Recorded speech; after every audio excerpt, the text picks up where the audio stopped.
Fala pessoal, sejam muito bem-vindos a mais um episódio do nosso podcast aqui no canal do Matheus Veiga. Eu sou o Matheus Veiga e tenho a honra de poder estar com vocês, trazendo cada vez mais esse conteúdo que é o conteúdo do Reino de Deus, trazendo cada vez mais aí o senso de urgência e de responsabilidade que nós temos como uma nova geração, como líderes, aquilo que são os corações que ardem e queimam pela palavra de Deus sendo pregada. E eu tô hoje aqui para poder dar continuidade à nossa série, o nosso episódio que a gente vem gravando dos pais da igreja do Recife. Os pais da igreja do Recife. E a gente já tem gravado isso aqui, tem trazido convidados tão especiais que têm carregado tanto de Deus, tanto na sua história, nas suas biografias, testemunhos. E eu tenho certeza que hoje não vai ser diferente. Mas antes da gente seguir, eu já quero te lembrar de você se inscrever aqui no canal, se você ainda não é inscrito. E também enviar esse vídeo para aqueles que o Senhor está trazendo no teu coração agora, para que eles possam estar aprendendo e ouvindo com aquilo que a gente está trazendo aqui no nosso podcast. Então, sem mais delongas, eu quero já de antemão apresentar a nossa convidada de hoje, a pastora Cimeia Meldrum. Pastora, seja muito bem-vinda ao nosso podcast. Pastor Matheus, é um privilégio estar aqui com vocês, porque é um momento tão importante para a nossa igreja, reconhecer o que Deus fez, está fazendo e vai fazer. Com certeza. Então, tudo está interligado. E isso é uma bênção, poder participar desse projeto de Deus. Obrigada pelo convite. Pastora Cimeia, a honra é nossa, a alegria é nossa, e a senhora é uma peça fundamental naquilo que Deus fez na igreja do Recife, também na igreja de Pernambuco e de maneira nacional também na nação brasileira. A pastora Cimeia carrega um testemunho precioso e tem tanta autoridade, e eu sei que a gente vai ouvir bastante coisa hoje aqui que vai trazer senso de urgência para uma nova geração. Mas, pastora, eu queria já abrir esse nosso episódio de hoje perguntando para a senhora um pouco do seu testemunho. Sim. Aonde que começa, aonde que acontece esse encontro com Deus e a partir daí essa movimentação como uma discípula fiel de Cristo para fazer aquilo que ele comissionou a senhora. Amém, pastor. Eu nasci num lar evangélico e minha avó, meus pais eram muito engajados na igreja. Minha avó era evangelista, plantava igrejas, e meu pai e minha mãe também eram muito jovens, mas já eram, assim, muito fiéis a certas coisas que marcam, constroem também a base, né? Eu estava lembrando, assim, meu pai e minha mãe, quando nós éramos pequenos, meus pais, eles deveriam ter nessa época 23, 24 anos, né? E eles não tinham carro. Nós morávamos na Imbiribeira e eles pegavam ônibus com os 2 filhos no braço, minha mãe com um bebê, que eles casaram muito novos, né? E aí nós íamos todo domingo 2 vezes. E no inverno, meu pai com os 2 filhos no braço, pulando poça de água. Aquilo para mim marcou a perseverança, sabe? A superação dos desafios. Então, minha mãe dirigia uma classe de senhoras e meu pai era o vice do pastor. Então, eu ficava assim impressionada com aquilo. Então, minha origem foi muito de superação, sabe? De alegria de servir ao Senhor. E aos 5 anos, foi quando meus pais, assim, todo dia antes de papai sair para o trabalho, mamãe reunia os filhos pequenininhos e nós tínhamos uma Bíblia para crianças. Eu ainda tenho essa Bíblia. Uau. É muito velhinha, mas ela lia a história, contava. E de frente até o final, né? E aí, quando chegou na crucificação de Jesus, algo aconteceu comigo, sabe? Quantos e eu comecei anos a senhora tinha nesse 5 tempo? anos. 5? Uau. Então, quando eu lembro disso, eu lembro que doeu, porque eu perguntei à minha mãe por que ele fez isso, né? Ele poderia ter descido da cruz com todo o poder que ele tinha, e ela disse, por amor às pessoas que não conhecem a Deus. Aí eu disse, e o que é que eu posso fazer por ele? eu achei essa pergunta, hoje eu penso nessa pergunta, o que eu posso fazer por ele? E mamãe disse, entregue seu coração a Jesus. E foi aí que eu orei, né? Ela orou comigo e eu entreguei minha vida a Jesus. E eu queria o tempo todo fazer alguma coisa.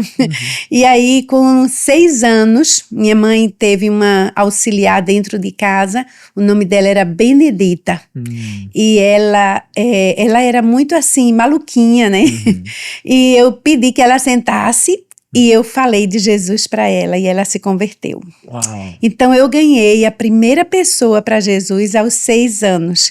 E eu fico pensando, isso mexeu comigo, ainda mexe, porque nós às vezes negligenciamos a capacidade das crianças. É verdade. E por isso que eu foco tanto em criança, porque nós precisamos levar a sério. É uma geração que pode fazer mudanças, sabe? E pode impactar os adultos. Onde os adultos não conseguem entrar, a criança entra. É verdade. Então nós temos que proteger e investir na criança. Eu concordo 100% com o que a senhora está falando, pastora, e eu vejo assim que tem algo muito precioso que o Senhor ele quer fazer através das crianças. Sim. Mas eu queria aproveitar um gancho no que a senhora falou agora, porque realmente quem é recifense, pernambucano, sabe que o período de inverno é chuva de verdade. De verdade. E a senhora usou uma palavra aí que para mim ela é uma palavra-chave. Sim. E eu vejo que talvez tenha se perdido um pouco pelo menos na minha geração, eu talvez esteja retomando agora, mas eu vi muito essa perda da resiliência. Sim. Essa perda da resiliência. Sim. E eu vejo que talvez seja pela pregação da maneira errada da palavra de Deus, ou talvez por uma falta de compromisso, ou por talvez ser fácil demais, às vezes, ser cristão aonde a gente está hoje. A gente tem tanto acesso, tanta coisa, e a gente perde um pouco a resiliência. Quando a senhora fala assim, um casal jovem, 22, 23, 24 anos, 2 filhos, um bebê, 3 filhos, um bebê, e tá ali, independente da circunstância, continuar sendo fiel a fazer aquilo que tinha a fazer. Aonde a senhora vê, assim, o que era o diferencial que fazia uma geração no tempo da senhora carregar essa resiliência e essa fidelidade à palavra de Deus? Eu acredito que a cultura e também o conhecimento da palavra. Acho que existia no púlpito mais paixão, sabe? Aquele fogo. Eu vim de uma geração, a minha avó foi uma uma das primeiras ao movimento de renovação espiritual aqui em Recife. Então, ela e um grupo, conjunto com meus pais, na época de Rosivaldo Araújo e um grupo que veio pregar aqui no Recife, eles saíram de uma igreja batista bem tradicional, foram expulsos, por causa do fogo do Espírito Santo, né? E foi fundada com esse grupo a Igreja Batista de Largo da Paz, que foi a primeira igreja nesse movimento a sair de uma igreja tradicional. Pastor Jeconias. Na época, não era o pastor Jeconias. Pastor Jeconias é hoje.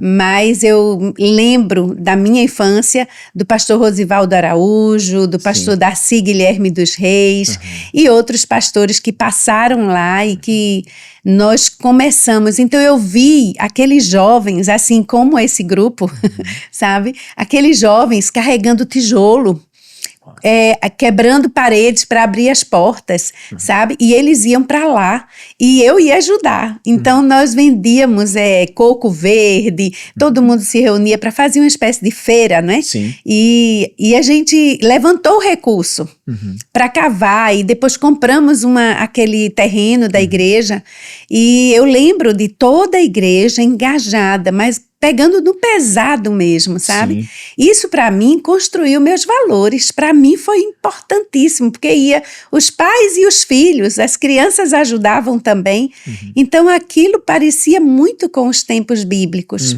mas hoje você tem tudo muito fácil, né? Então as crianças, elas estão sendo privadas de passar por isso, e isso eu acho que gera uma mudança na cultura. Então, o que a gente vê no mundo, a gente vê dentro da igreja. A facilidade é o tempo do micro-ondas, do YouTube, do Nescafé, não é? Então, tudo hoje é muito fácil. Na minha época, não. Eu não lembro, assim, de ter bonecas, né?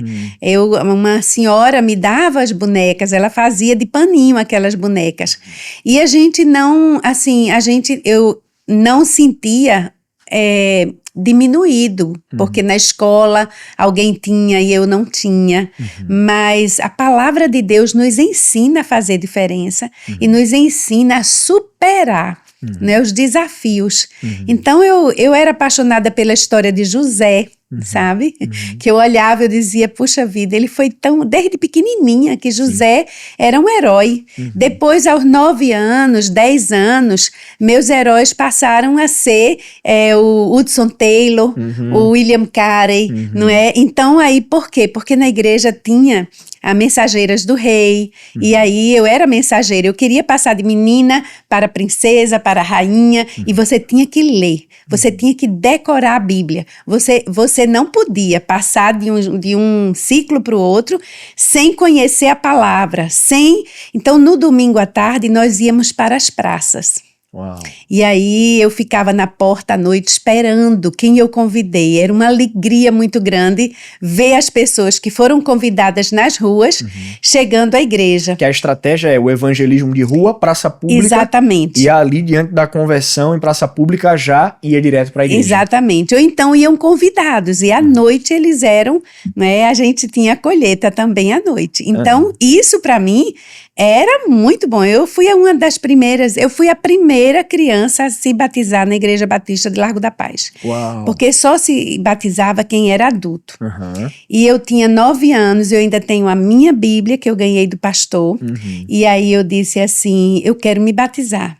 E foi um choque. Eu tive que passar por uma junta de capelães e para poder ser batizada, né? E foi muito bom aquela fase, porque assim, quando eu me batizei, depois as pré-adolescentes começaram a ser batizadas. Que incrível. Então, Abriu todos esses obstáculos e esses desafios, eles fortalecem você. Com certeza. Né? Pastora, eu queria talvez ouvir até um pouquinho mais a experiência da senhora nesses evangelismos de rua. Sim. Porque eu sinto às vezes que a gente tem um kairós de Deus sobre Recife para esses evangelismos de rua, mas se a senhora puder compartilhar as experiências que a senhora teve ali e o que a senhora viu acontecer, tanto na experiência em praça pública, como também o retorno disso das almas vindo para a igreja. Sim. O engajamento do povo na igreja. Porque eu sinto que a gente perdeu um pouco dessa fibra de falar assim, eu vou para a rua evangelizar. A gente tem um foco muito maior de fazer o apelo de púlpito, mas a gente sabe que a pessoa precisa ter um caminho até chegar na igreja. Isso. Então, se a senhora puder compartilhar um pouco da sua experiência. Sim. Eu creio muito que, assim, que nós estamos perdendo e temos pouco tempo. Porque essa nova geração, esse pós-moderno, né, ele não vai mais permitir. Porque você não pode invadir a privacidade do outro. As pessoas já ficam irritadas nos ônibus, nas praças, não é? Mas Deus é muito estratégico, porque Deus ele vai aonde há uma necessidade. Não é? O Espírito Santo é quem conduz aquelas pessoas que vão à rua. Então, quando criança, eu já estava habituada no domingo ir à praça pública em Largo da Paz, por ali em Biribeira, não é? Então, com meus 13, 14 anos, eu já andava sozinha com um grupo de adolescentes, então nós vínhamos para o aeroporto, nós íamos para o Ibura, para aqueles lugares bem difíceis, né? Então íamos àquele grupo, e é interessante, porque eu passei a estudar no Agnes, né? E no Agnes nós tínhamos culto diariamente, nós recebíamos missionários de várias partes do mundo. Veja como Deus semeia na vida da gente. Com certeza. Tudo foi planejado, né? Com certeza. E aí depois eu fui estudar no 2º grau no Santa Maria, que foi um choque para mim. Um lugar bem diferente do Agnes. Eu entrei na minha sala, era somente eu e outra pessoa. e essa pessoa não conhecia a experiência com o Espírito Santo. E aí eu disse, como que eu vou evangelizar aqui? Porque agora eu não tenho mais o culto diário. Então eu fiquei ali preocupada com isso, eu tinha que evangelizar, porque quando eu estava falando com alguém, ela passava e fazia, se você não se converter, você vai para o inferno de cabeça para baixo. Aí eu dizia, Senhor, dá sensibilidade. Sim, com certeza. E aí era bem difícil. Mas até nisso, pastor, assim, hoje, você vê, né, por mais que faltasse a sensibilidade, Sim. mas não existia um comodismo de querer adaptar certas verdades que precisam ser ditas para poder não afastar. É a verdade, a verdade seja dita. Uma coisa que eu vejo muito hoje é que na hora que a gente evangeliza, a gente tenta alisar demais, o pulverizar demais a verdade, de fato como ela é, porque a gente tem medo das pessoas aliviar, né? Aliviar a dor. Aliviador. Porque é importante a dor do arrependimento. Sem arrependimento não há remissão de pecados. É verdade. Então é obra do Espírito Santo, não é? E aí eu pedi a Deus uma estratégia. Eu digo, eu preciso de que ela entenda o amor de Deus. E eu peguei um livro sobre o batismo com o Espírito Santo. E eu disse, você conhece o batismo com o Espírito Santo? E ela disse, não. O Espírito Santo vem quando nós nos convertemos. Eu digo, sim, mas existe uma segunda unção. Aí eu entreguei a ela. E para minha surpresa, ela é uma menina que hoje já é uma médica e eu soube que ela agora é pastora nos Estados Unidos. E aí ela, de madrugada, ela liga para mim, orando, gritando, rindo e falando em línguas. Ela e uma amiga, né, nossa, e as duas, no outro dia ela fez, a gente tem que fazer alguma coisa. E aí nós começamos, né, a pegar o ônibus que a gente chamava geladinho. Sim. Um ônibus, todo mundo com a farda do Santa Maria, eu, ela e Jeane, e aí nós íamos até o aeroporto distribuindo folhetos e voltávamos. Uau.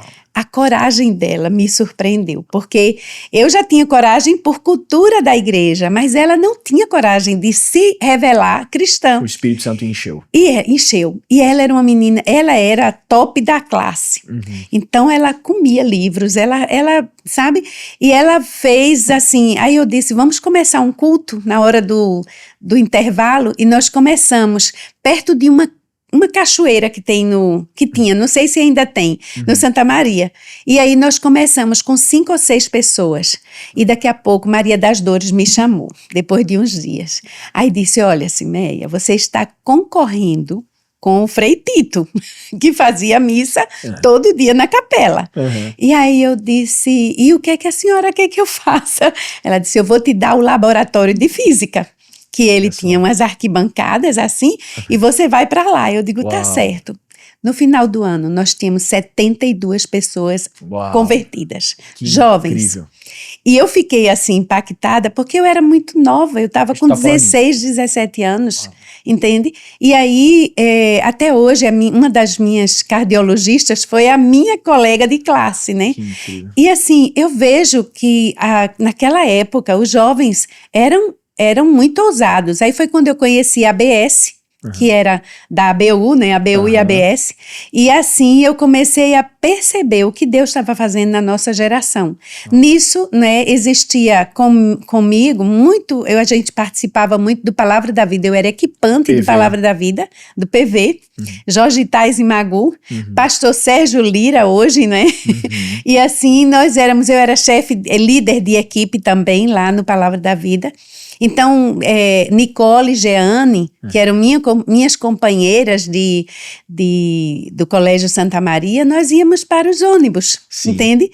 E a gente tinha, assim, uma criatividade, sabe? De conversar com as pessoas, de distribuir folhetos, de falar num grupo, e daqui a pouco ia cercando, pessoas iam chegando. Isso foi a minha base de evangelismo de rua. Sabe? Que é uma coisa que isso veio para o meu ministério. Você conhece e sabe que eu gosto de rua, né? Sim, com certeza. Então, isso é uma coisa que Eu acho que a geração hoje, ela tem muito a fazer e aproveitar com urgência, porque nós estamos chegando num tempo de muita intolerância e nós precisamos de criatividade, não é? E precisamos de um povo que olhe e o povo diga, não, ele sabe o que está falando, não é? Tem que ter pessoas jovens, inteligentes, que estejam dispostos a quebrar essa intolerância. Com certeza. Pastora, nesse tempo que a senhora foi uma precursora também de intervalos bíblicos, acaba nas escolas aqui de Recife. Sim. Existia uma resistência? Eu digo assim, a senhora experimentou um favor de Deus de realmente um espaço que foi aberto dentro da escola. Mas em relação eu diria, os outros jovens da escola, como que era a resistência daquele tempo? Porque assim, a senhora falou um ponto-chave agora que é a questão da intolerância, tem muita tolerância hoje. Naquele tempo, o que era para a senhora a resistência dentro da escola? Porque naquela época nós não tínhamos digamos assim, o número de evangélicos era bem menor. Nós éramos minoria, né? E também as pessoas que pregavam na rua eram pessoas muito humildes. Então eles falavam errado, muitos nem sabiam ler direito. Então eram os mais corajosos a irem às ruas, eram as pessoas mais simples. Então nós sofríamos não da intolerância, mas do preconceito. Como se ser cristão era para pessoas mais simples, menos inteligentes, entende? Pessoas que não sabiam se expressar. Então, era esse tipo de intolerância, era tipo, riam das pessoas, na escola, né? Chacotas, né? Então, era como se fosse assim um povo com um nível mais simples. Sim. Então, não era uma intolerância tanto quanto hoje, mas era um preconceito muito maior. Então, as pessoas não andavam nem com Bíblia nas mãos, porque nós tínhamos saído daquela fase da perseguição, né? Minha avó, se você visse, ela dizia que aquelas paredes que construíam na porta da igreja era para proteger das pedras que eles lançavam, chamavam de bodes, isso na época da minha avó. Minha avó vem de uma igreja de uma família muito tradicional, de padres, freiras, bispos, e ela disse que foi muito perseguida, porque ela quando começou a ler a Bíblia. Então eu já era outra geração que também herdou um pouco desse preconceito, mas era de uma perseguição, mas existia muito mais, era esse preconceito dos bodes, né, que chamavam. A gente tá falando esse tempo da avó da senhora, a gente tá falando década de 30? Isso, década de até mesmo de 50, né? Eu sou de 59, então 40, 50. Tá. Então, minha avó, ela casou muito cedo, então ela com minha mãe também, né, sofreu um pouquinho disso, mas éramos a minoria. Hoje o evangélico tem, né, um número muito maior no Brasil. O que fez a senhora não dar um passo para trás diante de resistência? E eu digo isso, pastora, de um lugar de honrar muito. Sim. Porque eu sinto que numa nova geração falta fibra. Sim. Tem muito ímpeto. Sim. Mas na hora que na primeira circunstância que talvez seja resistente se levanta, dá um passo para trás. O que não fez a senhora, eu diria, o que a senhora vê que não fez a sua avó dar um passo para trás, a sua mãe dar um passo para trás e consequentemente a senhora não dar um passo para trás? Eu acredito que é a intimidade com Deus. Quando Deus passa a ser o maior amigo da sua vida, o seu maior amigo, o seu melhor amigo, você não escuta o que está ao seu redor, você escuta o que Deus está falando, porque quando a gente é muito jovem, a gente fica pensando, como será essa caminhada com Jesus, né? O que eu serei daqui a 10 anos, daqui a 20 anos? E você realmente é um passo de fé. Dia a dia é um passo de fé, mas tudo depende da alimentação diária, sabe? Minha mãe, ela reclamava porque ela tinha que ir no meu quarto apagar a luz e tirar a Bíblia do meu corpo, né? Porque eu dormia lendo a Bíblia. E aí, eu acho que a intimidade com Deus faz a gente ouvir a voz de Deus.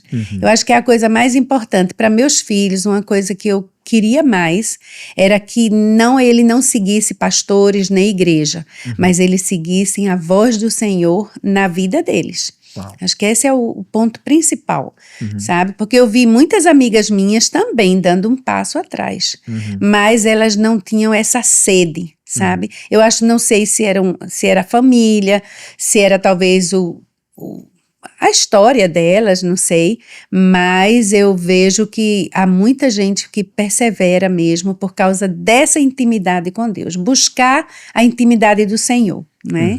Eu creio que seja isso, e o conhecimento sério da palavra. Muito bom. Pastora, ainda nesse tempo que a senhora fazia os intervalos dentro da escola, o que a senhora via acontecer enquanto a palavra era pregada? O que a senhora via dentro do salão enquanto a palavra estava sendo pregada? Aquilo que era o poder do Espírito fluindo dentro do salão naqueles jovens. Era os olhinhos brilhando, sabe? A descoberta, a presença de Deus é muito visível. Porque você vê que adolescentes, cheio de oportunidades, e eram pessoas com um nível social melhor que o meu, que tinha casas, que viajava para o exterior todas as férias, mas eles estavam ali sentados lendo a palavra, eles andavam com a Bíblia, que ninguém andava com a Bíblia. Quando eles se convertem, eles andam com a Bíblia. E eles tinham o testemunho, aquele momento de testemunho é muito importante, porque tinha aquela hora de que cada um tinha que dar um testemunho, sabe? E isso fazia com que você experimentasse para você poder testemunhar. Então chegava um e dizia, eu tô lendo a Bíblia dentro do ônibus. Porque as pessoas olham, né? E outros diziam, eu estou orando pelo meu pai e ele está se reconciliando com minha mãe. São testemunhos poderosos, que o jovem, o adolescente, ele é muito mais apto para crer do que um adulto. Ele tem menos preconceito com o que a palavra de Deus ensina, sabe? E isso foi muito interessante porque essas meninas me convidaram para falar na igreja dela. E eu fui, muito ingênua, 16 anos, eu fui para os jovens. E aí os jovens foram batizados numa igreja presbiteriana tradicional. E aí o pastor disse que não queria mais que eu fosse lá. E aí esses jovens foram para a igreja anglicana. Essa equipe, essa turma, né? E aí eu digo, Senhor, foi a primeira vez que eu me senti culpada. E eu disse, Senhor, o que é isso? Eu não quero ser ponto de confusão, né? Sim. E aí eu sei que Deus foi trabalhando e comigo eu tenho essa culpa, eu não consigo crer, assim, ou não é crer, aceitar que a gente divida igrejas. É verdade. Porém, é o Espírito Santo que faz, então eu digo, tá nas tuas mãos, sabe? Eu não aceito essa coisa de pregar numa igreja para tirar pessoas. Sim. Eu acho que aquilo ali fundamentou em mim, no meu coração, o desejo de nunca ser uma pedra de tropeço para pastores, para líderes. E aí eu tenho todo cuidado, na forma de falar, na forma de, sabe, eu tenho muito cuidado. Deus colocou isso em mim, por isso que hoje eu acho que eu tenho um trânsito muito bom, até com esse pastor, viu? Sim. Nos encontramos uma vez e foi um abraço, sabe? Então eu vejo que isso é importante, esse cuidado com as igrejas, esse amor por todas as igrejas, sabe? E isso fundamenta a gente, né? Por isso que eu vejo que aqueles intervalos bíblicos, eles, além de ser um ponto de evangelização, também ele é um ponto de unidade do corpo de Cristo. Com certeza. Então, nós temos que ter muito cuidado quando falar com os jovens e como estimular que os intervalos bíblicos, eles cresçam. E são tão necessários num tempo como hoje. Sim. Tão necessários, né, pastora, num tempo como hoje. Acho que tem que ter um incentivo ainda maior para que isso aconteça. Mas, ao mesmo tempo, a gente vê também a resistência política, né? o viés político gerando uma resistência tão grande para que isso venha a acontecer. Sim. Até ano passado a gente viu que, né, existiriam ali algumas tentativas de levantar para impedir os intervalos bíblicos nas escolas, mas a gente crê na bondade do Senhor e o importante é a gente continuar e a gente avançar. Sim. Pastora, a senhora falou que a sua avó foi uma precursora da renovação carismática, né? Sim. Como a senhora via o cenário da igreja naquele tempo, pré-renovação, e depois o que a senhora viu de frutos, depois que começou de fato esse grande mover do batismo no Espírito Santo? Sim. A doutrina, né? De fato, as pessoas sendo renovadas no Espírito. Que impacto isso gerou em Recife, também em Pernambuco, daquilo que a senhora viu? Eu tinha, nesse período de minha avó, eu tinha 1 ano, 2 anos. Eu era muito pequena, mas eu escutei muitas coisas de meus pais, de meus avós. E a diferença que fez foi uma alegria maior, uma quebra um pouco mais da religiosidade, né? Daquele cuidado com o templo, cuidado com a liturgia, todo esse cuidado com as regras, os dogmas da igreja, isso se tornou mais leve, se tornou também, o ambiente se tornou mais família, sabe? Mais amor. E porque também, mesmo depois disso, eu vi muita eliminação na igreja. Isso chocou comigo, sabe? Quando eu vi alguém eliminando uma pessoa do rol de membros, colocando na cadeira, no banco, tirando às vezes da liderança, que eu acho que tem que tirar mesmo, mas não pode expor diante de todo mundo o cuidado pastoral. E eu acho que isso veio contribuir, sabe? O amor com essa renovação espiritual veio reduzir um pouco essa rigidez com os membros da igreja, sabe? Com a aparência da igreja. E também a gente sabe que existiam muitos pecados ocultos, sabe? E que isso começou a ter mais, ser mais, como é que eu diria? Ter mais cuidado com a vida, com a integridade, com o caráter. Eu acho que o Espírito Santo, ele toca muito essa área também da santificação.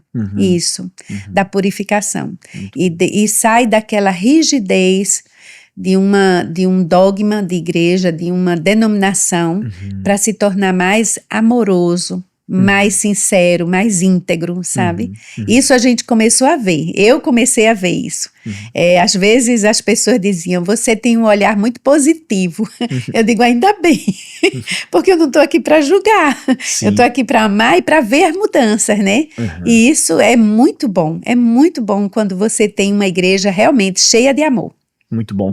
Pastora, a gente estava conversando um pouquinho antes e a senhora falou do lixão. Sim. E eu queria muito que a gente pudesse tocar um pouquinho nesse assunto. Acho que é tão importante e a senhora carrega tanta autoridade naquilo que aconteceu. Então, se a senhora puder compartilhar um pouco do trabalho, daquilo que a senhora fez dentro do lixão. E a senhora fez um comentário, né? Foi do lixão aos 5 continentes. Isso. Como que isso aconteceu? Olha, eu gosto muito de honrar as gerações antigas, né? As gerações que, quando eu era criança, eu via tendo um amor, uma compaixão pelas pessoas. E tinha uma senhorinha chamada Irmã Yaya. Ela era muito humilde, mas ela andava cheia de sacola na igreja. E era fazendo coleta de alimentos e roupas usadas para uma comunidade lá na Ilha Sem Deus. E eu nunca conhecia a Ilha Sem Deus, mas eu conheci através do amor de Irmã Yaya. Então eu comecei como criança fazendo coleta com ela. Isso foi fundamentando a minha visão de ser cristão, sabe? De ser relevante para vidas que precisam. E aí, quando eu fui ordenada pastora, nós fomos para Olinda para implantar igrejas. Mas a nossa orientação, a orientação que recebemos da igreja era para implantar a igreja com a classe média alta. E aí eu dizia, tudo bem. Mas só que quando os olhos, eles batem em cima daqueles que estão pelas calçadas, pelos caminhos. E eu comecei a ver muitas crianças de rua, muitos mendigos, muitas favelas. Eu tive a experiência com uma favela que as crianças estavam morrendo com desnutrição de 3º grau. Foi quando eu conheci a Visão Mundial. E aí, depois de 10 anos em Olinda, eu fui ordenada pastora. E já estava com esse trabalho social bem forte, né? E bem, mais dentro de Olinda. E quando na minha ordenação eu comecei a orar e pedir a Deus que Ele não me fizesse mais um pastor. Como um pastor que só cuida de igreja. Eu gosto de rua, eu gosto de pessoas, né? Eu gosto de cheiro de gente que precisa. E aí eu comecei a pedir aos pastores, né, que a gente reunisse para orar pela cidade. E foi difícil porque eu fui uma das primeiras pastoras. E aí, pastora mulher, o povo ficava meio assim. Mas alguns vieram. E começamos a orar. E a fazer marcha para Jesus, e fazer momento de oração, e fazer campanha contra as drogas. E eu comecei um projeto na igreja chamado Deus é Verde. E esse projeto era um projeto de educação ambiental. Mostrava como a Bíblia ela é ecológica, como a Bíblia nos responsabiliza para ser mordomos da natureza, e isso explodiu em Olinda. O prefeito, as faculdades, todo mundo começou a procurar a gente. Uau. Porque nós tínhamos muitas atividades de acampamento, de limpezas, e os jovens estavam fazendo uma diferença na cidade. E aí um pastor chegou e disse assim: pastora, você é tão envolvida com ecologia, vamos conhecer também o lixão de Olinda. E eu disse: o lixão? Eu fiquei muito assim, porque eu digo, mas por que o lixão? Eu não conhecia que o lixão era um lugar onde ele é o local onde é o raio-x da cidade. Esse é o lixão que fica perto ali da torre da TV Tribuna? Isso. É aquele ali? É aquele ali. Ali na Perimetral? Na Perimetral. E aí eu perguntei o que ele ia fazer no lixão, porque eu pensei que tinha alguma coisa a ver com a ecologia que eu estava trabalhando, né? E aí ele disse, não, é porque lá mora uma comunidade e eu queria começar um trabalho, mas é muito violento, é o lugar de desova, todo dia tem corpos lá que eles fazem desova dos assassinatos. E aí eu disse, então vamos fazer um mutirão, né? Vamos juntar muita gente, médicos, enfermeiros, vamos organizar equipes e vamos fazer um impacto para chegar lá e ninguém poder reagir, né? Então a gente vai com um impacto do bem. E aí fizemos. Só que o pastor não foi. E ele tinha esse projeto. Aí chegou, eu estava entrando naquela área, era muita fumaça. Sabe, se solta uma bomba e fica depois aquela fumaça, né? Sim. Era assim. A sensação que você tinha é que estava naqueles filmes futuristas e em campo de guerra. E aí nós chegamos ali, fizemos o trabalho, os jovens foram trabalhar com as crianças, as mulheres visitando, as enfermeiras, a equipe de saúde também fazendo algumas consultas. E aí eu estava ali impactada, parada, orando e chorando. E chegou um embriagado, um homem bêbado, com um anel. Aí me entregou o anel e disse, pastora, esse anel é uma aliança entre a senhora, Deus e esse lugar. Uau. Eu comecei a chorar. Eu disse, olha, quando a gente quer ouvir a voz de Deus, a gente vai para um culto de oração. Mas a gente vem para um lugar e um embriagado diz uma coisa dessa. Deus usa tudo e qualquer pessoa. Usou em qualquer lugar, né? E aí eu disse, não, Senhor. Não, comigo não. Meu projeto, minha vida tá tão linda, meus filhos pequenininhos, né? A família linda, a igreja linda, um projeto de jovens lindo. O que eu vou fazer aqui? Aí Deus disse assim no meu coração, tira a sandália dos pés, porque o lugar que você pisa é terra santa. Para mim, terra santa era a igreja. E era o lugar onde tinha gente santo, né? Aqueles que estavam sendo purificados. Mas aí Deus disse, não, eu estou nesse lugar. E aí eu comecei a chorar, eu sabia que Deus estava me mostrando algo, e eu disse, agora ele me pegou, como ele pegou Moisés, ele me pegou como ele pegou outros missionários, né? E eu fiquei ali, eu comecei a visitar, mas sem nenhum projeto. Eu dizia, Senhor, eu vou por obediência, mas eu não sei o que eu vou fazer.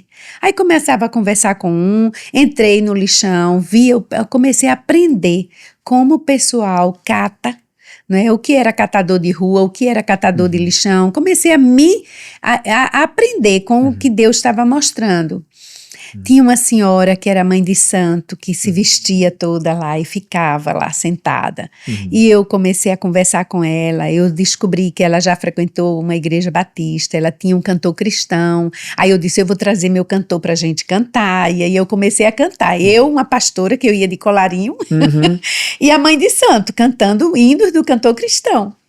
E Deus começou a mostrar, não é, o amor dele ali. Eu sabia, eu me sentia mais na presença de Deus naquele lugar do que dentro da igreja. Que incrível. E aí eu sei que um dia uma mulher disse assim, Dona Leonildes, ela disse, pastor, eu comi uma mama humana.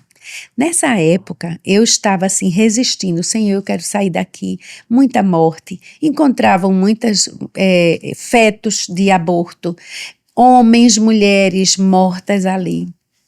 E aí eu disse, eu quero sair daqui. Só que quando eu ouvi isso, que uma família tinha comido uma mama humana, eu não tinha visto ainda que ali era também desova de restos de cirurgia. O que os hospitais estavam fazendo era um crime. E aí eu cheguei na igreja e disse, gente, nós estamos diante de uma coisa horrível. O amor de Deus precisa ser levado ali. E eu contei a história, né? Então, no outro dia, nós tínhamos a Magda Wassenberg, o esposo, outras pessoas da Rede Globo começaram a comentar na Rede Globo. E aí foi quando o jornal Globo ligou para mim.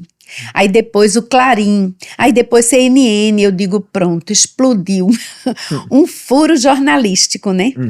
E aí foi quando eu corri para o bispo, eu disse, bispo, eu tô com medo. Aí ele disse, fique no seu lugar, que você agora é profeta. Eu digo, pronto.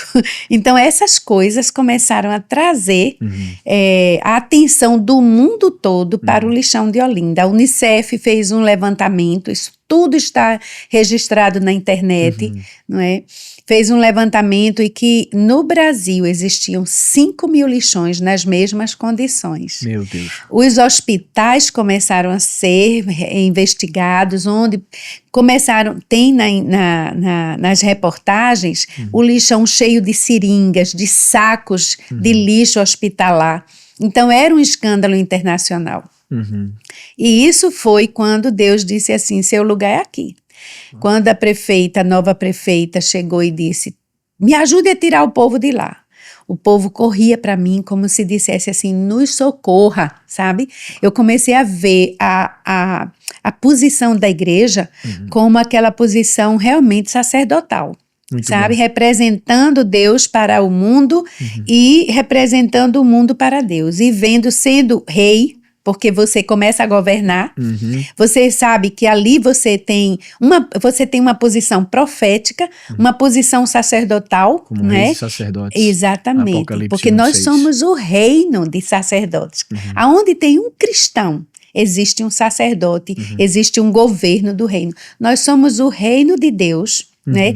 Um reino dentro de outro reino. Então nós temos que fazer diferença, não é? Nós somos a luz onde as pessoas que precisam correm para você. Uma vez eu vi uma cena incrível ali. Eu ia descendo do carro e os catadores vinham correndo me encontrar, porque eles receberam uma pessoa dizendo que eles tinham que sair dali. E eles estavam ali, não existia nenhuma administração cuidando daquele lugar. Então a gente começou a conciliar todos que chegavam, Unicef, outras ONGs, e a gente começou a formar uma comissão, sabe, que pudesse trabalhar juntos em prol do catador. E tudo para mim era novo, porque eu nunca vi a igreja fazendo isso. Então Deus estava mostrando para mim que é o papel da igreja esse, sabe, de estar junto. Então eu viajei para Brasília com os catadores, dormi com os catadores, sabe? E eu dizia, o povo pensava que eu era da teologia da libertação e não era. Eu dizia, não, gente, é o poder de Deus mesmo que está levando você a isso, né? E aí eu fui aprendendo, porque eu não vi nenhum pastor fazendo isso. Eu achei interessante, eu fui convidada a participar de uma marcha de catadores em Brasília. família, 5.000 catadores, carroça, tudo, e eu na frente, com um colarinho. E eu achei muito lindo aquilo, eu olhei para trás e eu digo, agora eu sei o que Moisés sentiu, de levar aquele povo tão bruto, né? Sem o conhecimento da presença de Deus, do poder de Deus, e você na frente representando. Eu disse, é muito importante. E isso é cumprir a grande comissão também. Exatamente. Porque uma coisa que me marca em tudo isso que a senhora está compartilhando, esse testemunho, pastora Siméia, é que a senhora foi fiel no pouco. Foi fiel no pouco. Sim. Começa a empregar o evangelho dentro dos ônibus, dentro da escola, fazer aquilo que fazia com fidelidade, sempre a palavra de Deus, servindo a sua igreja, servindo a comunidade e cumprindo com aquilo que a palavra de fato fala, sendo reis e sacerdotes. E aí, diante daquilo que seria o movimento verde que a senhora compartilhou, uma porta se abre, de repente a senhora é levada para dentro do lixão e ali o Senhor usa a senhora como literalmente uma copeira dentro do palácio de Faraó para expor e trazer à tona aquilo que carecia de fato de um derramar de Deus e uma transformação social. Eu acho que a igreja, a gente precisa começar a despertar um pouco mais para questões como essa. Porque de fato a eclesia, ela cumpre o papel dela fora das quatro paredes. Dentro das quatro paredes nós nos preparamos, nos equipamos, vivemos a koinonia que nos edifica, nos transforma e a partir dali nós temos um trabalho a fazer. Tem uma guerra a ser vencida de segunda a sábado. Não é verdade? Então, e a autoridade da igreja, sabe? Com certeza. Porque quando você está respondendo às necessidades humanas e que políticos, que, sabe, o mundo não consegue responder. Com certeza. Mas você responde, a palavra de Deus responde. A oração, às vezes as pessoas faziam nesses encontros, eu dizia, agora nós vamos orar. Porque isso aqui é um desafio e só Deus pode mover essas pedras. Então, como é que eles vão explicar isso? A gente orava, Deus dizia, agora orem. A gente orava. Eu via catador chorando. E de repente alguém liga para mim dentro do lixão. Não ligava quando eu estava na minha casa. Ligava de Brasília. Pastora, 3 projetos foram liberados aqui e a gente tem a senhora como um contato. Então, um projeto vai para o lixão de Olinda. Aí depois o outro. A União Europeia quer visitar o lixão de Olinda, pastora. Então eu dizia, veja o que Deus fez. Veja o que Deus está fazendo. É isso. E aí os catadores faziam, foi Deus. No dia que um político chegou e disse assim, isso aqui foi a prefeitura. Um catador disse, não, isso aqui foi Deus. Uau. Então eu ficava, eu fico impactada com o poder que tem a igreja. Certa vez me chamaram para falar com os políticos de uma cidadezinha lá de Alagoas, que eles estavam querendo implantar a coleta seletiva. Eu disse, mas eu não sou técnica em coleta seletiva, eu sou técnica em orar e acontecer. E aí nós fomos, né? E aí uma missionária disse assim, olha, a gente nunca orou com eles não, porque a gente está indo muito devagarinho. Eu digo, é? Aí disse, a gente tem medo de ler a Bíblia, assim, ainda acha muito cedo. Olha só. Aí me perguntaram, pastora, me leve, queria que você conhecesse o nosso lixão. Eu fui um lixinho, sabe? Não tinha nada a ver com o lixão da gente. Aí quando eu cheguei lá, tinha uma família catando. Aí eu comecei a falar, ela disse, como foi o trabalho no lixão? Aí eu contei. Eu falei do homem que pediu que eu ficasse lá com um anel, dizendo que era uma aliança. Comecei a falar do poder de Deus, né? E aí ela disse, pastora, por favor, ore pela minha família. Aí eu disse, agora, vamos dar as mãos, li a Bíblia, orei, e a missionária ficou lá olhando para mim, sabe? E depois eu disse, agora reúna todos os secretários. Se vocês querem uma coleta seletiva, vamos reunir os secretários. Reunimos os secretários, tinha um pastor Greiton estava com a gente nessa época, e aí eu sei que quando nós reunimos, eles disseram, nós temos uma terra que foi doada para a coleta seletiva. Eu digo, então vamos lá abençoar a terra. Aí nós abençoamos. Eu disse símbolos, porque os símbolos é importante para quem não é evangélico, né? Aí eu peguei água, óleo e pão. E a gente fez uma unção terra e depois eu disse, agora vamos orar por cada secretário. Aí os secretários vieram e aí depois disso, né, eu vi a secretária de educação chorava e eu sem entender. E depois eu digo, eu me arrependi de não ter feito um apelo ali, mas Deus sabia das coisas, né? E aí depois eu voltei e aí quando eu estava em casa um dia chegou um carro aqui em casa, na minha casa, com alguns secretários da cidade dizendo, pastora, aquela oração tirou uma nuvem escura de cima da cidade. Uau. Porque ali, entre os secretários, existia ameaça de morte. Uau. E eu não sabia. E aí eles vieram pedir para eu voltar. E eu voltei, fizemos ainda 2 casamentos coletivos com pessoas que foram 100 casais. Eu tenho as fotos, sabe? 100 casais de pessoas bem humildes, desculpem. E aí, assim, como Deus faz, de dar autoridade quando você é relevante, quando você responde às necessidades humanas, quando você não omite que você é um cristão, que você prega a palavra, ora com eles, e isso vai abrir portas. É Daniel no Palácio de Nabucodonosor. Exatamente. Você é colocado em fornalhas, mas Deus está com você. E essa é a verdadeira influência. Eu acho que fica muito, às vezes a gente fica muito naquela de achar que a influência tem a ver com números de redes sociais. De seguidores, Só que uma coisa que eu gosto muito sempre de falar é, busque a verdadeira influência, que é a influência do reino. Isso. E o reino abre portas. Isso. E a fidelidade à palavra de Deus abre portas. Isso. É muito impactante ouvir isso tudo que a senhora está falando, pastora. E como que a senhora vê o cenário atual? Porque a palavra de Deus é muito clara quando fala assim, aí cabe à igreja cuidar do pobre, da viúva e do necessitado. Mas eu vejo muito que no meio do caminho ficou perdido isso. Sim. Como que a senhora vê o cenário atual da igreja no envolvimento disso? Porque claramente a senhora carrega, e eu honro muito isso, um dom de misericórdia muito grande e tem uma graça de Deus para atuar da maneira correta e da maneira bíblica nisso tudo. Como a senhora falou, né? Tiveram pessoas que até achavam que isso aqui era um envolvimento com teologia da libertação e não tem nada a ver. É ser fiel ao ID, à grande comissão. Fazer o que Deus mandou. Exatamente. Como que a senhora vê o cenário atual da igreja em relação a isso? Eu vejo que nós já avançamos muito. Existem projetos lindos, igrejas comprometidas com, sabe, eu não gosto de separar o social e o evangelismo, não. É a missão da igreja, é transformar, sabe, o homem integralmente, né? E aí, mas eu vejo que ainda existe muitas resistências. Eu acho que uma das coisas que vem atrapalhando, pode ser que eu esteja enganada, viu? Mas é esse grande momento das redes sociais. As pessoas estão muito preocupadas em criar seguidores, como você disse. E isso tem levado a igreja a investir muito na estética, sabe? Na influência, né? Ser influenciador. E nós precisamos tirar descer do salto. Eu acho que o problema é eu digo sempre, eu gosto de dizer isso, olha, eu vim aqui desarrumar a sua igreja e tirar o povo do salto, sabe?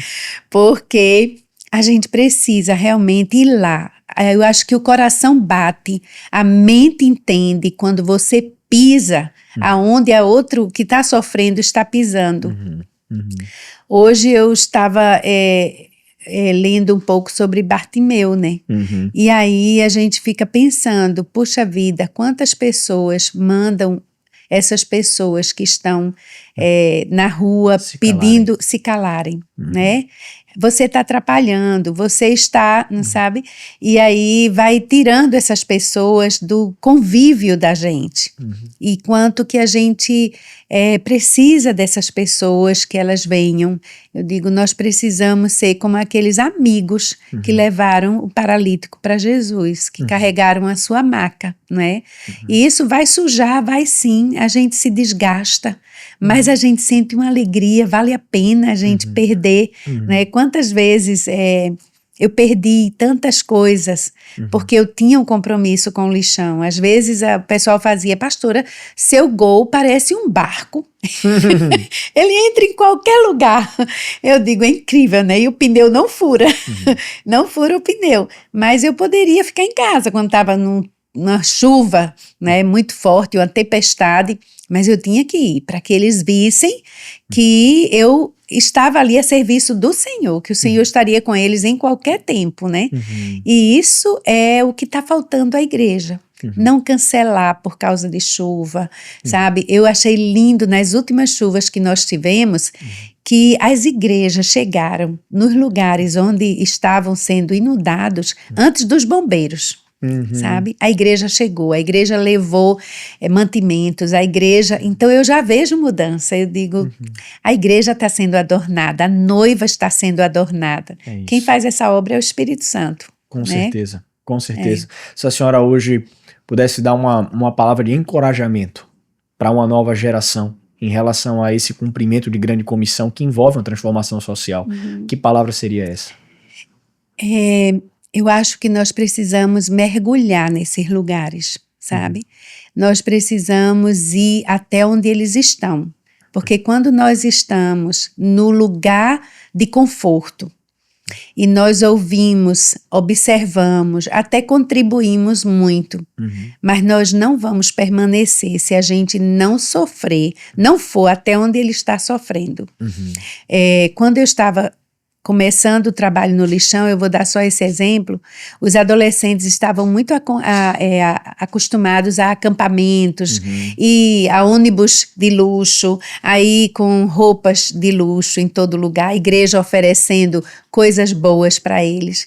E aí um dia eu disse assim, Senhor, me ensine a levar a nova geração a sentir isso, né? A sentir o que eu estou sentindo, o que eu estou aprendendo com o Senhor. E aí eu disse, nós vamos fazer algo diferente, é um passeio ecológico. Aí, que eles já estavam acostumados, né? Eu disse, leve o que você puder de lanche e de roupa velha, só leve roupa que você não quer usar, mas leve, porque você vai sujar muito roupa. Aí eles me prepararam a mochila e o ônibus. Eu digo, nós vamos com ônibus de linha. Mas ônibus de linha, pastora? Eu disse sim. Algumas mães foram, principalmente aquelas que tinham dificuldade de me aceitar desse jeito, sabe? Aí eu sei que tinha um rapaz, um menino, uma família que eu conheci no lixão, e aí eles perceberam que a gente estava indo numa direção que não era praia, que não era parque, que não era nada bonito, né? E aí quando essa família, ela tinha 3 filhos, 2 que andavam e um que tinha paralisia cerebral. E a casa literalmente era encharcada de lama. E a criança ficava nua em cima de um colchão, sem a capinha, só aquela espuma, uma casa suja, e os pais passavam o dia mendigando na cidade. E as crianças, ele deixava aquelas mamadeiras para os maiores dar ao menorzinho. E aí eu cheguei com esses meninos, sabe, com os jovens lá da igreja, e eles olharam e só faziam chorar. A mulher que olhava para mim só dizia cada malcriação, ela chegou para mim e fez, Simeia, onde está Deus? Eu disse, aqui. Aí ele disse, aqui. Eu digo, sim, ele trouxe você.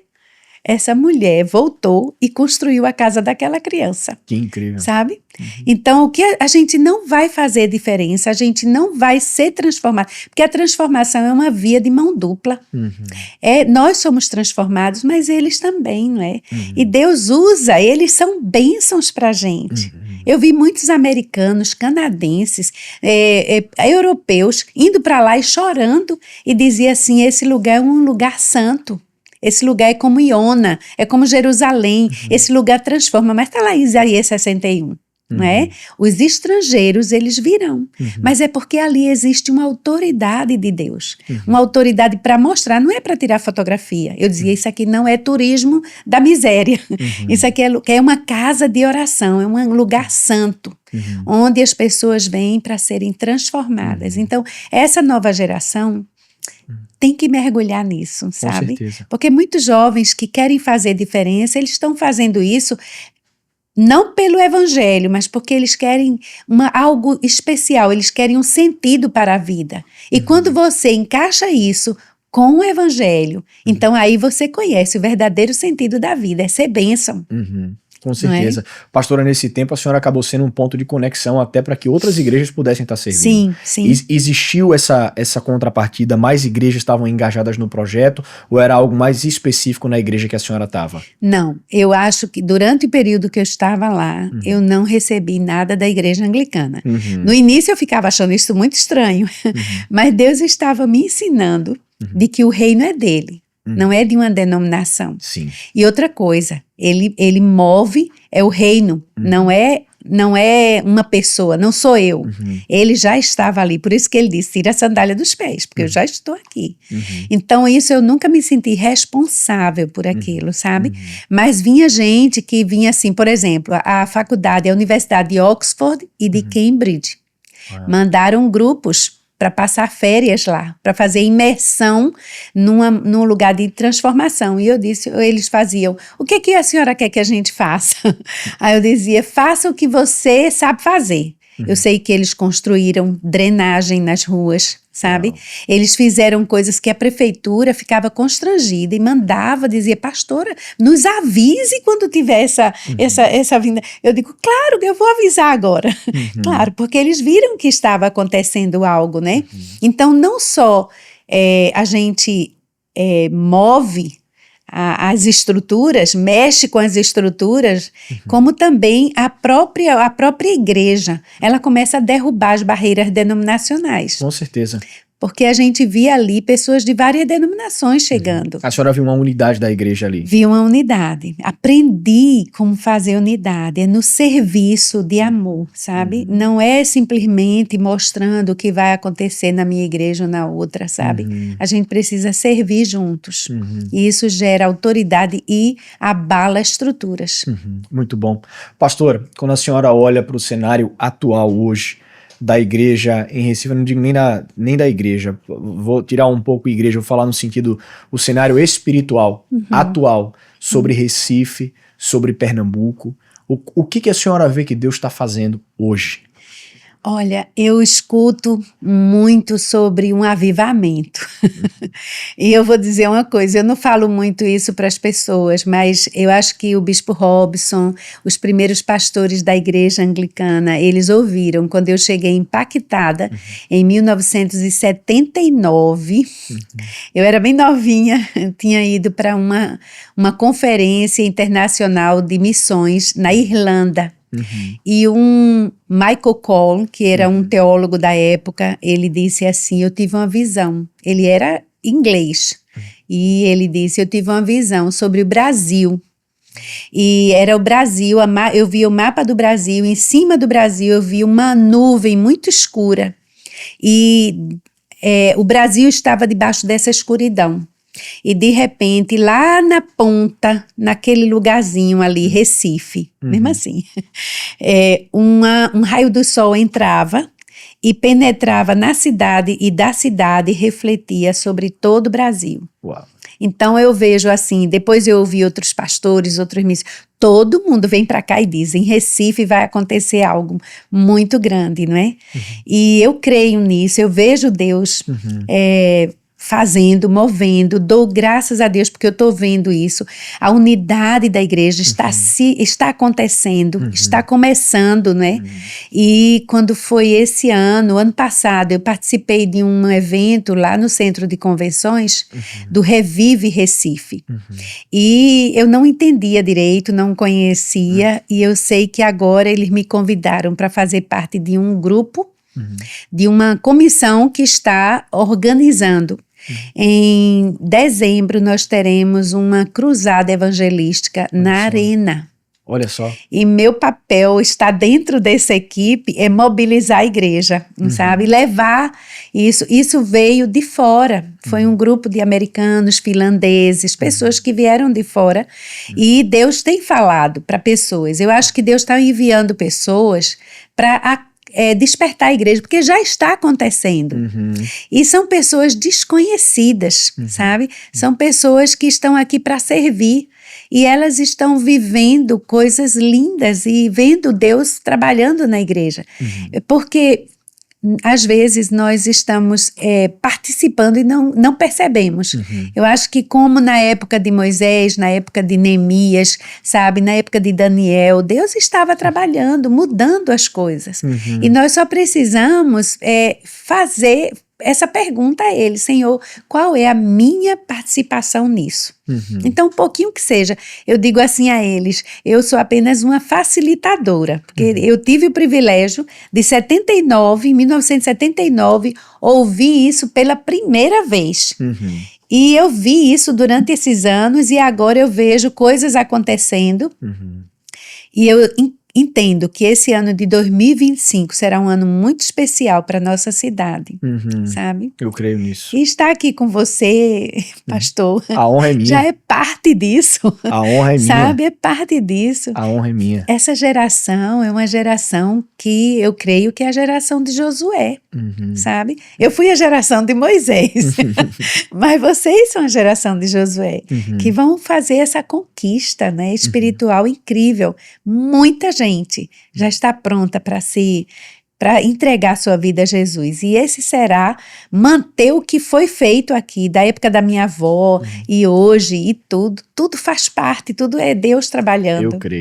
Eu creio, eu tenho essa mesma esperança. Amém. Eu vejo isso também, a minha oração é: Deus, eu só quero fazer parte. Independente de como.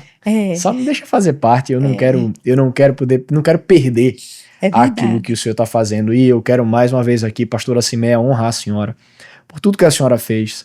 A gente sabe que a senhora é uma peça, um pilar fundamental naquilo que foi o mover do Senhor, aquilo que é o mover do Senhor em Recife, em Pernambuco, no Nordeste, e poder ouvir, aprender, ter a disponibilidade da senhora de poder compartilhar isso e a gente junto documentar. Isso só me dá ainda mais esperança para que a gente possa continuar correndo com zelo. E eu queria, para a gente caminhar já para um fim, se a senhora puder deixar de fato uma convocação, eu diria que seria isso. Sim. Uma convocação, mais do que uma palavra de encorajamento, mas uma convocação, uma palavra de convocação a uma nova geração para caminhar com zelo no Nordeste brasileiro, em Recife. Se a senhora puder nos trazer isso, seria muito especial. Sim. Você falando, eu lembrei daquela corrida de bastão, né? Que você tem que fazer o seu melhor. E depois entregar o bastão. E o outro tem que fazer melhor ainda, até a gente chegar no último momento. Uma vez, eu estava num acampamento, eu tinha 13 anos, e aí o Jorge Tais, que já faleceu, o Magu, que já faleceu, o Jorge pregou sobre aqueles espias, né? E aí ele disse: vou ler o nome de alguns homens para você dizer de quem você lembra. E aí ele leu todos os nomes e leu Josué e Calebe. Aí todo mundo: Josué e Calebe. Ele disse: sim, daqui a 100 anos, quem vai lembrar do seu nome? Uau. Entende? Quando ele disse aquilo, eu senti algo diferente, igual, muito parecido com o que eu tinha sentido na hora da minha conversão. E ele disse assim: a sua vida será relevante para o reino de Deus, para o avanço. Então eu quero deixar essa convocação aqui. Daqui a 100 anos, você que está ouvindo, né, essa conversa aqui, esse bate-papo, quem vai lembrar do seu nome? Uau. Né? E mais importante do que isso, né, o que será feito, seu nome estará na galeria dos heróis da fé, né, daqueles que fizeram diferença na sua geração. Então eu sou responsável pela minha geração, mas você é responsável pela sua geração. Então... isso é impactante. Amém. Isso mexe Glória comigo. a Deus. Será que a senhora poderia orar por nós, pastora? Sim. Para a gente encerrar esse tempo hoje? Eu quero agradecer, pastor, porque é uma honra, sabe, estar aqui com vocês, sabe? A honra é minha. E eu sei que, assim, é resposta de oração, porque a geração que eu faço parte esteve, né, está, eu tenho muitas amigas, muitos amigos que hoje ainda servem e que a gente quer realmente abençoar essa nova geração. Amém. Amém. Amém. Oremos. Pai querido, eu quero te louvar por esse momento aqui de celebrar o que o Senhor tem feito na minha geração. Sim, Senhor. Te agradecer, Senhor, pelo privilégio de andar com o Senhor, de ver o que o Senhor fez e está fazendo. E agora, Senhor, eu quero pedir a tua bênção sobre aqueles que estão recebendo o bastão, que estão, Senhor, correndo, que vão dar o seu melhor, que já estão dando o seu melhor. Pedir a tua bênção, Senhor, para que eles sejam encorajados, porque os desafios e as dificuldades virão. Mas o Senhor estará com todos eles e mais tarde eles estarão contando as maravilhas que viram o Senhor fazendo, como os discípulos quando voltaram. Ó Senhor, muito obrigado por esses jovens que estão atentos, que estão sedentos, que estão investindo na sua preparação, investindo, Senhor, no serviço, que eles possam sentir o amor que o Senhor tem por todas as pessoas, que eles possam entregar suas vidas nas tuas mãos e seguir adiante, com ousadia, com fé, com alegria. E assim eu peço que a tua bênção, Senhor, a bênção do Pai, do Filho e do Espírito Santo, esteja sobre cada pessoa que está ouvindo e que irá ouvir este bate-papo. Em nome de Jesus. Amém. Amém. Amém. Muito obrigado, pastora Cimeia, mais uma vez. É uma honra e eu tenho certeza que isso aqui vai impactar muitos que vão ouvir. Amém. Eu quero já encorajar você que está ouvindo esse podcast. De verdade, isso aqui é ouro. Tem coisa muito preciosa aqui e essa convocação final, ela precisa despertar algo no nosso coração. Então envia esse podcast para o máximo de pessoas que você conhece. Mais uma vez, não se esqueça de seguir, se inscrever aqui no nosso canal para que você não venha perder nenhum conteúdo. A nossa série dos Pais da Igreja do Recife, ela continua, tem muito mais pela frente. Eu tenho certeza que isso aqui, esse registro, ele é histórico, para que uma nova geração venha caminhar carregando o bastão. Deus te abençoe e nós nos vemos no próximo episódio.